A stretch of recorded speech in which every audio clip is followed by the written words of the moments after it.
High বন্ধুরা, আজকে একটা ছোট্ট গল্প তোমাদের সামনে নিয়ে এসেছি। দেখো, ছোট্ট গল্পের মধ্যে কত কিছু শেখার আছে। এই যে এই কাগজটা দেখতে পাচ্ছ, এটা কাগজ না, এটা একটা ব্যাগ কারখানায় চলে এসেছিলাম।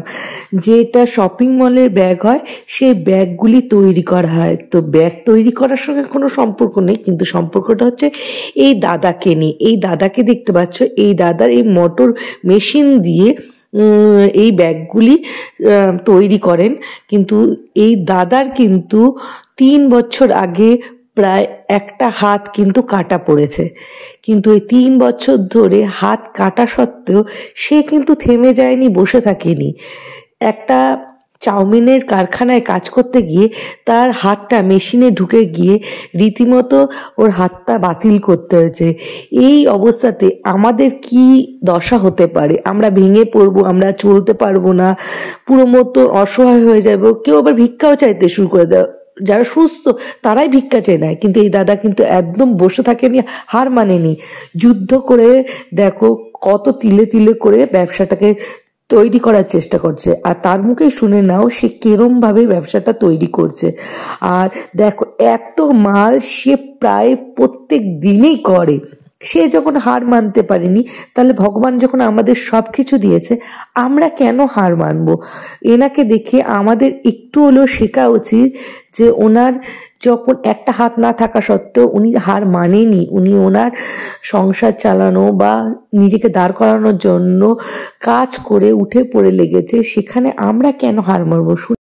উনি হার মানেনি, আরো হাসি মুখকে উনি সবাইকে দেখিয়ে দিতে পারে যে ওনার এক হাত নেই তো কি হয়েছে, উনি আরো অনেক কিছু করে দিতে পারে এই এক হাত দিয়ে। উনি এক হাতের দ্বারাই যে কত কিছু করতে পারে ওটা উনি চ্যালেঞ্জ লড়ে করে দিতে পারে, সবসময় হাসি মুখে। এইটা দেখে আমাদের একটু প্রাউড ফিল হওয়া উচিত যে ওনার এক হাত না থাকা সত্ত্বেও যখন উনি এতটা হাসি খুশি বা এতটা মনে শক্তি বা জোর নিয়ে যদি কিছু এগাতে পারে, তা আমরা কেন এগাতে পারবো না? আমাদেরও এগানো উচিত। ওনাকে আমাদের তরফ থেকে সেলুট। আর ওনাকে দেখে আমাদের মুখে হাসি আর রাখা উচিত, আর কাজে এগিয়ে যাওয়া উচিত। কতদিন ধরে করছো?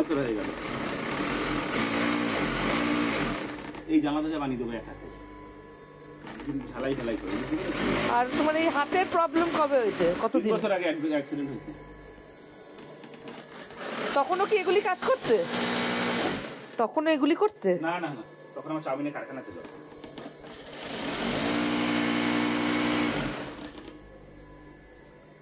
ওগুলি হয়ে গেছে না? ওটা রেডি আছে। এখন মাল লোকের বাড়িতে না। আর এই এগুলি মনে হবে? হ্যাঁ, এগুলো সব চালা করে রাখা। এগুলোরই হ্যান্ডেল লাগবে, টিপ লাগবে।